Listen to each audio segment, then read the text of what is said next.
All right, everyone. This is kind of our introductory session to Truth, Lies, and Alibis. We kind of wanted to take a break from our normal thing and introduce everybody to us, kind of give you guys an idea of who you're listening to. I'll go ahead and go first. My name is Jessica. My friends call me Jess. My mom's one of my best friends, so family's always been really important to me. I moved for college and ended up staying and kind of joining the workforce up here. About 10 years ago, I applied to become a dispatcher. I hadn't really thought anything about it before, and a lady I was working with, I was really unhappy at my retail job, because retail's great.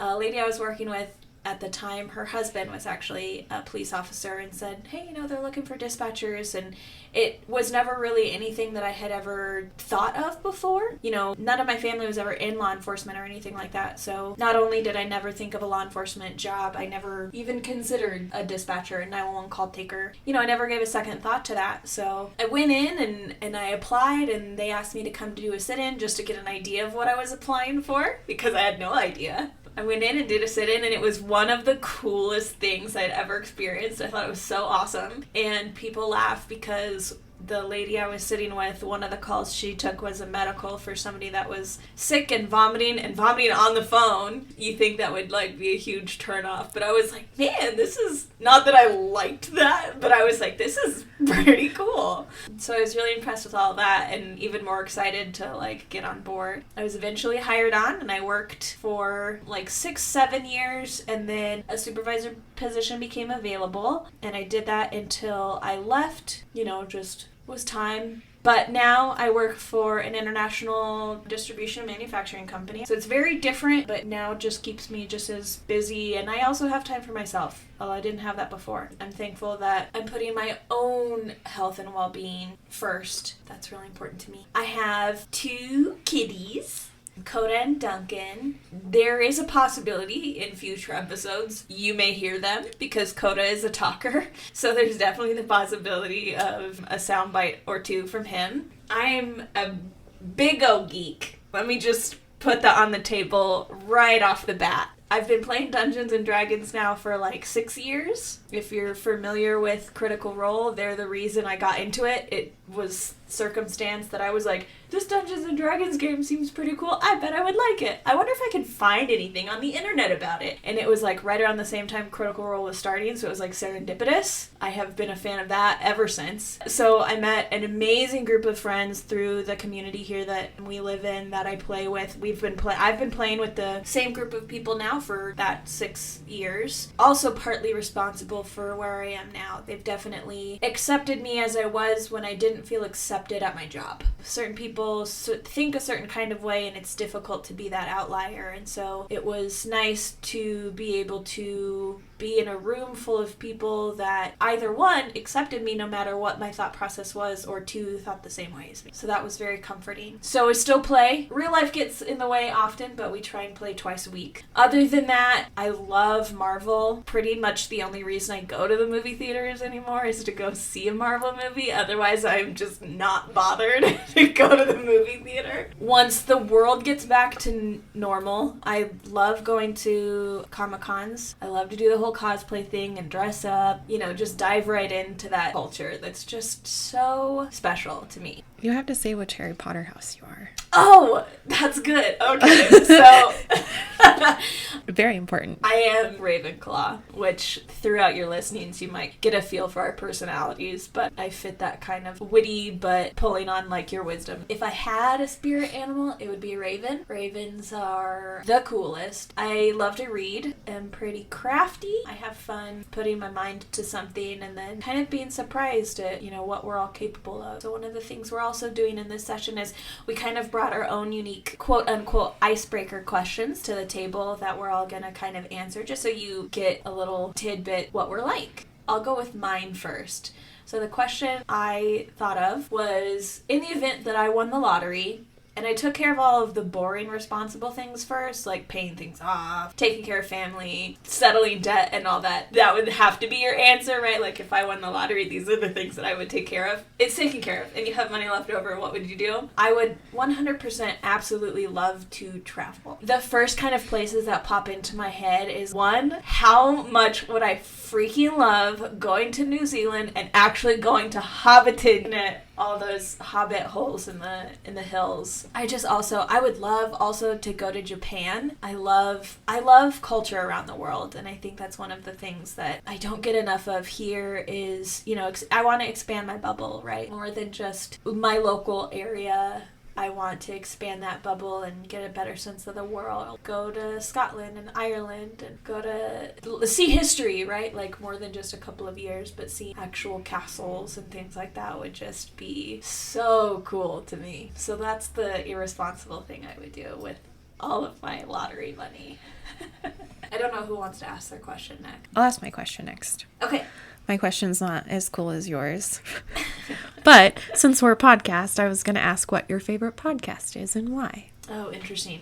So, or YouTube channel if you don't podcast okay, much. that might be easier because I tend to be like a secondary, this isn't a term by any means, but I'm like a secondary listener. So like I always tend to have things going on in the background. Mm-hmm. And a lot of times if it is a podcast or something like that, I won't always pay 100% attention to it. So I don't typically listen to a lot of podcasts. But I do love those YouTubes. I am a huge fan of Rhett and Link. Good Mythical Morning. I remember seeing their videos, before I even worked at the department. I think I was working at Best Buy still at the time. If you have not seen it, people out there, Rhett and Link's ShamWow song, I recommend going and listening to it because it's just the ShamWow infomercial, but it's been songified. The facial expressions from those guys is really what reeled me in because they're just so funny. They're just so great. So I'm a huge fan of Rhett and Link. I even took Kylee to a concert, again, before the world ended because of a pandemic.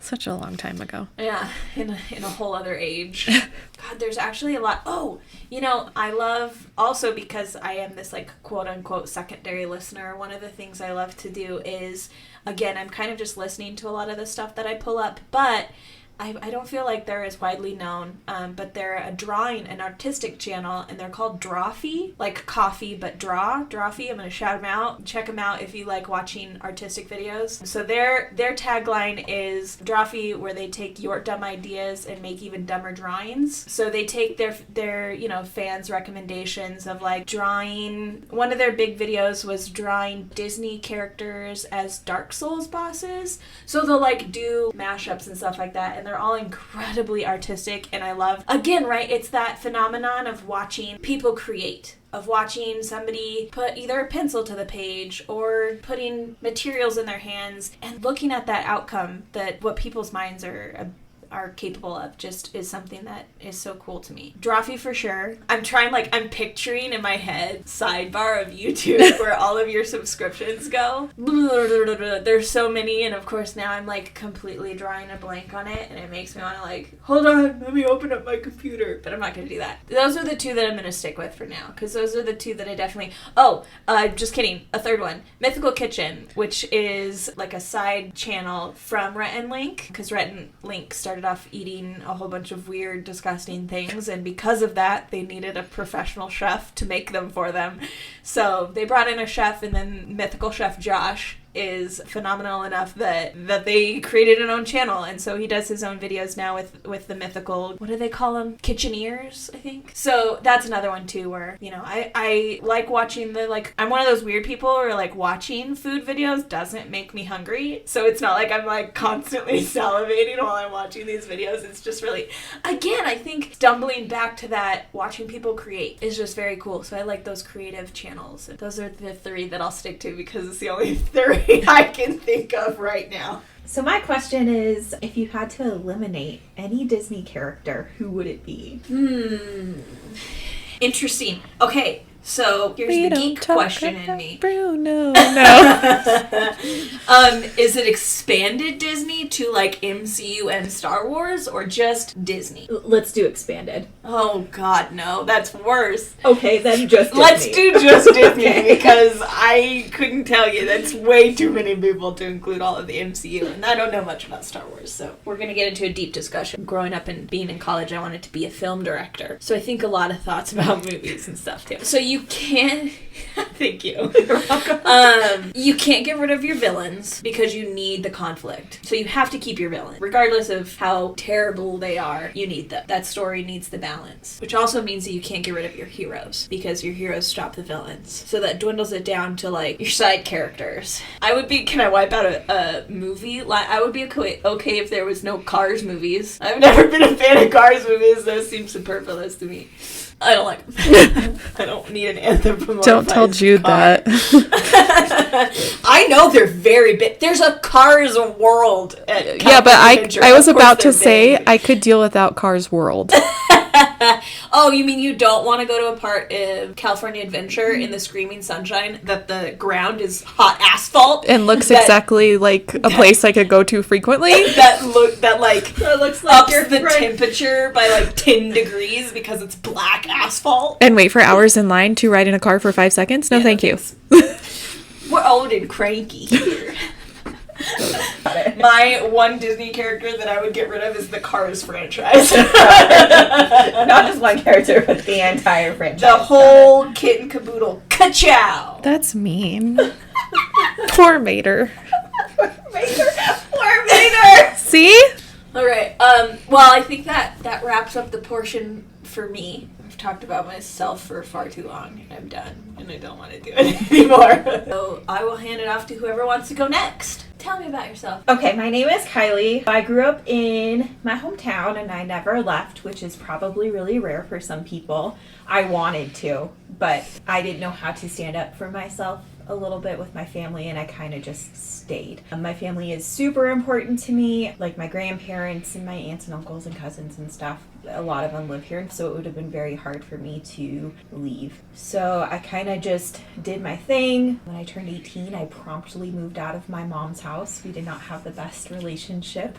It's better now. Moved into a very not nice part of my town. Paid $137 a month for my rent, and I worked at a daycare. So I learned how ramen and macaroni and cheese can be Their own food group. their own food group, yep, and how to be very creative with what I was eating. My paychecks were probably like $300 to $400 every 2 weeks, so I wasn't bringing in a ton. I learned a lot of life lessons during that point. My dad and stepmom were both in law enforcement at the time, so they were not happy I was there. Some eventful things happened, and I ended up moving back in with my dad, and he told me that dispatch was hiring, and that's kind of how I learned about dispatch. I applied. I was able to do my sit-in. Thought it was super cool. My sit-in was not eventful. They maybe took like some traffic stops, and there was a domestic violence that I remember listening to, but it was very... You didn't get to listen It to was like somebody a... vomit. No.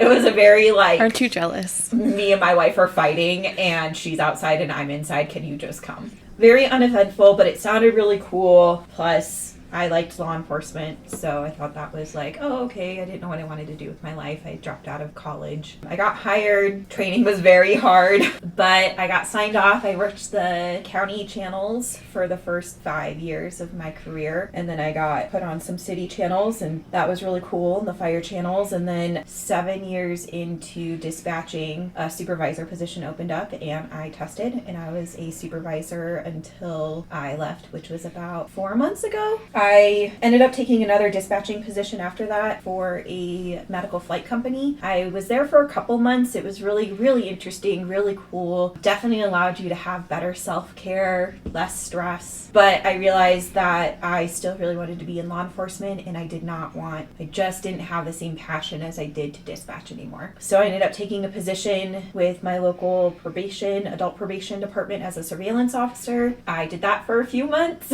And then a probation officer position opened up, so I thought, why not? I'll like go and see what the process is like. Well, they ended up promoting me, which was really surprising. So now I am a probation officer, which is very different from dispatching and police work. I still feel like I get to be a dispatcher, but then I also feel like I get to really help people who need it. And I also get to have that aspect of law enforcement. So it's like this happy middle of, it's a little stressful, but it's this happy middle of everything. So that's kind of what my career path has been like. I was able to get my Bachelor of Science degree while I was dispatching in criminology and psychology. I got a certificate in emergency management. Dispatching was pretty cool. I've got 10 years total experience of it. I'm very, very, very thankful for it. So that's career stuff about me. I am also stepping into this geek life. As Jessica explained it. I started playing Dungeons and Dragons with Jessica and her group of people about a year ago. It's been a little over a year. It is awesome. I was always like a little hesitant because I didn't really understand what it was. But I love, like Jessica was saying, the idea of creating and all this stuff that people can do. I mean, we go to the movies and we read books and it's the same thing. You're just playing it out. So it is really interesting to watch my group, for one, come up with these worlds, and it's so detailed, and they come up like with money and food and your equipment and the adventure you're going to go on, and it's not just one scenario, they've got multiple, and it just depends on what your characters choose to do. And then sometimes your characters choose to do something and they're like, crap, I don't know what to do. It's really, really cool to watch all these people come up with this world and these characters and this super awesome adventure for you to go on. I mean, you don't even have to leave your house. Well, you do if you're meeting up, but you know what I mean? Like with COVID, you have to play virtually, and that's a challenge. It's interesting. And then like I got sick, work kind of got in the way a little bit. So when I came back, I was like, oh, I forgot how to D&D. And then I would ask questions and just be like, I told you. I 100% slip into like my dispatcher training mode where she'd be like, what do I do again? I'd be like, you know the answer to that. I'm not telling you. Use your resources. So D&D is a lot of fun. I've actually really grown to enjoy it. I love creating the characters. I love watching everybody come up with their plans. Everybody plays their character so well. Moving on, I love that. I love reading. The Hobbit is one of my favorite books in the whole wide world, including the Lord of the Rings series and Harry Potter. What's your Harry Potter house? It's Gryffindor. Duh. It's Gryffindor. Sometimes I think I can bounce over to Hufflepuff, but Gryffindor's But it's what you choose. But it's that what hat I chose. That you wear, you choose. That hat picked me. Actually, Pottermore picked me, but whatever. Yeah, my mom was very religious growing up, and Harry Potter was a big no. But the funny thing is that my mom's mom bought me the first book, and they were all about it. They're like, oh, I heard this was really popular before they knew anything. Yeah, it was on Oprah. Yeah, before they knew anything. And so I have the first book. It was on Oprah. Right? I still have that book, and I was a big reader. I didn't have any friends. I was the fat kid I got made fun of. Books were my best friend. It's okay. No, I got past it. You know, kids can be real mean. Kids so are anyway, awful, yep. by the way.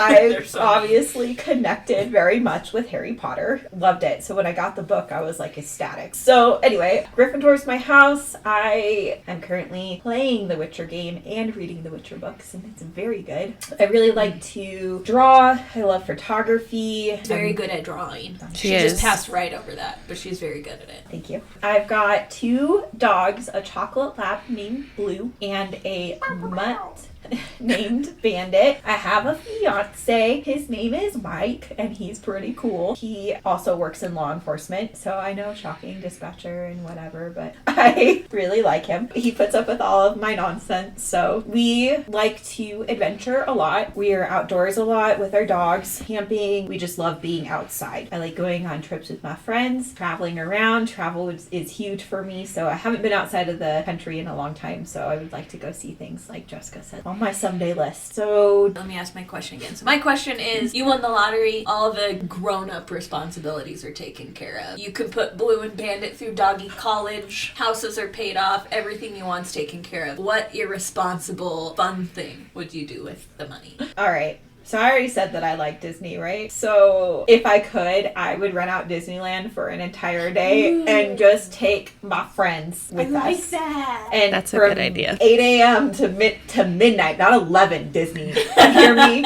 Till midnight. And then I think that I would try to rent out the Cinderella suite so that we could actually stay there. I have wanted to do that since I was a little girl, and I think that would be... That would be cool. Other than travel, I think that would be something that I would really love to do. What's your favorite podcast or YouTube channel? So I am new to this whole podcast stuff. Like, not new, but newer. I never really, listened to a ton of podcasts before this. Jessica is actually, again, person pushing me outside of my boundaries. So I really like Good Mythical Morning. Tune into them every now and then. They're a lot of fun to watch, especially, again, if you're cleaning your house, you got a house cleaning day or yard work or something, just stick them in your head, and they are hilarious. Mythical Kitchen is pretty great. There's another one, and I don't know if you consider this a podcast, but it was something that Jessica introduced me to. It was... Ronstadt. Ronstadt. Yes, that was a podcast. Yeah, I forgot about that. Ronstadt is super cool. It's this guy who has this power to see things that are not natural. Yes, he's got supernatural connection. And he becomes a 911 operator. It's, what do they call it? Like an auditory experience, right? So they play a lot with surround sound and it being very immersive, and it was very cool. We listened to it on a road trip. It is really cool. I actually showed it to my fiance, and he was so interested in it. We had to listen to the entire thing throughout the week. I'm still sitting on pins and needles hoping that they come out with another season, but that Ronstadt's pretty cool. I also really like the supernatural. I like ghosts and scary things, and I'm the biggest baby, I'll admit it. Like, I watch something scary and you bet you're spending the night and we're watching a Disney movie. I don't care. All the lights are on. I'll probably have a nightmare, but I still think it's super cool.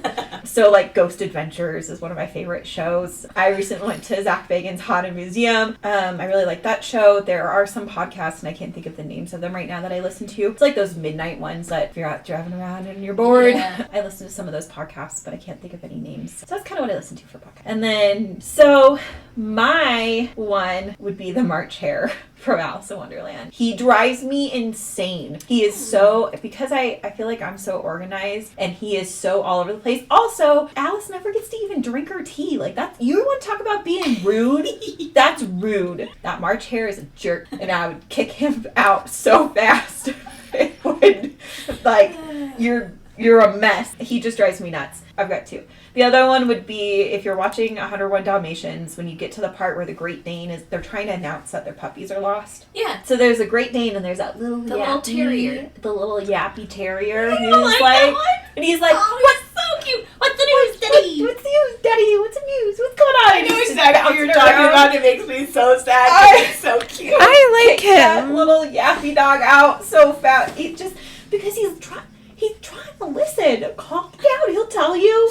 But that's how little yappy dogs are.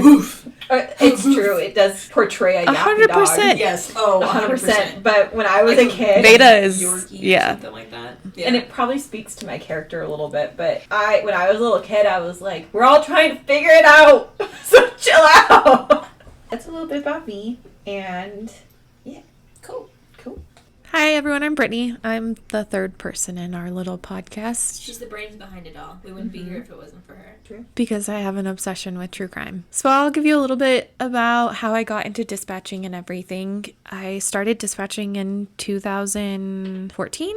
I was going through a separation with my ex-husband, and I moved to where Jessica grew up, actually, and took a dispatch position there with a fire and medical company. I was there until October. Then I moved back to my hometown, which, like Kylee, I was born where we live now. I left, but I came back. So I moved back here for a position at the medical ambulance company here as a dispatcher. At the time, I was pregnant with my third child, and I had her, and I had gotten back with my ex-husband by then, and then we had some trauma in our family, and he actually almost murdered her, so he went to prison, and I became a single mom. I had to take some time off from dispatching to kind of take care of her and see how everything everything would go. When I figured out she was going to be okay, I applied for a position with the Highway Patrol. I got in there and it was very, very different from medical dispatching. It was like a whole nother world. I cried a lot during training. That could be because I was pregnant with my 4th child, but I really think that dispatching has a lot of crying, even though people tell you that it doesn't. I kept dispatching for the Highway Patrol for 4 years. I was there. They closed the center. I had to apply for the PD. That's where I met Jessica.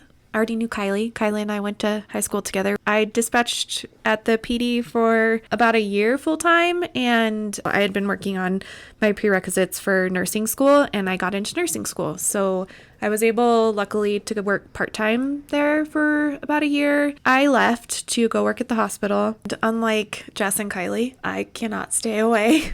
So I sometimes dispatch for them because they're short-staffed. And I get my dispatch fix, and then I get to move along. Altogether, I would say, if that's 2014, what is that? So about 8 years of dispatching. Eventually, I'll graduate in May, so then I'll be a nurse, and I want to be a forensic nurse because of my background. I met my fiance at my position at the police department, and he's in law enforcement. Maybe it's my true crime obsession, and I just can't walk away from it, but he's pretty great, actually. And together, we have 4 kids. They're all mine, but he kind of adopted them. And 2 dogs. We've got Skywalker and Veda, because I'm a big Star Wars fan. So that's a little bit about my professional background, I guess. In my spare time, which doesn't happen frequently with 4 kids in nursing school, I listen to a lot of true crime or watch a lot of true crime. I like to read. I like to write. I do some like advocacy work in like shaken baby syndrome and domestic violence. So I go speak when I can about that kind of stuff. I do a lot of studying, which I don't really like to do, but here we are. I'm a Hufflepuff. That would be my house for Harry Potter, and Harry Potter is my favorite book of all time. It will never be dethroned, but I also like to read stuff, kind of like some band books. I like to read about their lives. I also like to read like self-help books, and I just like to read about people who have experienced really crazy things in life and have kind of overcome it and made themselves better, because that's really my goal, is to make myself better than where I was and to give my kids a better life. Novaly's 13, Jude is 10, Emmeline just turned 7, and Luna will be 6 on Tuesday. Actually, it's her birthday. Parenting is amazing. It also sometimes makes me want to cry. Like everything in life that's worth something, it's hard. Okay, you want to ask your question? Yeah. So, you've won the lottery. You've taken care of all the grown-up responsibilities. What irresponsible thing do you do with the money? I think I, too, would just travel everywhere. I would want to go everywhere and anywhere that I could. Really want to go to Ireland. I just think it would be really pretty. I'd want to go to Greece. It's, like, beautiful. And I would just eat food. I'm not even... That's how I feel about Japan. I would travel and I would eat food. That's what I would do. I want to go to Scotland, and I would go to Harry Potter World because I haven't been yet, and I really want to go. Yeah, that's what I would do. I would just travel and eat so much food. So, my question is, if you had to eliminate any Disney character, who would it be? I don't know, because I don't think I'd want to eliminate anyone. Wait, you know what one I don't care for is the planes, but we have to keep cars, because I like Lightning McQueen and Mater and little Luigi with his little arms, and yeah. Jude was very into cars, like very, very into cars. Then when planes came out, that's all he ever wanted to watch. And I could sit through cars a couple times. But planes, I was just kind of like, what's the point in this movie? So yeah, I would get rid of planes. My question for what's your favorite podcast or YouTube channel? I didn't get into podcasting until 2018, and I was dating someone who lived out of town pretty far, and I would be driving all the time, and I wanted to fill that time with what I would usually be watching would be like Dateline or something. So I looked for good true crime podcasts, and I found My Favorite Murder, which started like my whole obsession with true crime podcasts, and they're pretty great. I still listen to them, not as much. I used to listen to them all the time. Like I wouldn't miss an episode. Now I kind of let them build up, and then I listen to them. I recommend them. Then from there, I kind of like listened to Crime Junkie, and I know Dateline has a podcast, which is basically the shows just on podcast form, which is nice when you can't watch TV. My favorite right now is True Crime Obsessed with Patrick and Jillian. They're amazing and they're really funny. They just recap true crime documentaries, and then it's a humor podcast, so they add their own little touch to it, and it's really funny. Ryan listens to the show with me, which is like a miracle because he's not into true crime like I am. I also, for YouTube, I watch Good Mythical Morning. I'm a internet hobo, as they call it. I watch and then I don't watch for a little while and then I watch. And Sam the Cooking Guy is really good. And I went to his restaurant when I was in Coronado recently. We went to Not Not Tacos, which is a restaurant with tacos made out of stuff that you usually don't have on tacos. And it was really good. And Bailey Sarian, her Murder Mystery Makeup Monday, she's pretty great. But yeah, that's about it. All right, well, that's us. Again, it's Jess, Kylee, and Brittany. And we hope that you've enjoyed listening to us and you come back next time for our next episode. Check out all the things because we're having a lot of fun doing this. So talk to you next time. Thanks. I talked about you earlier.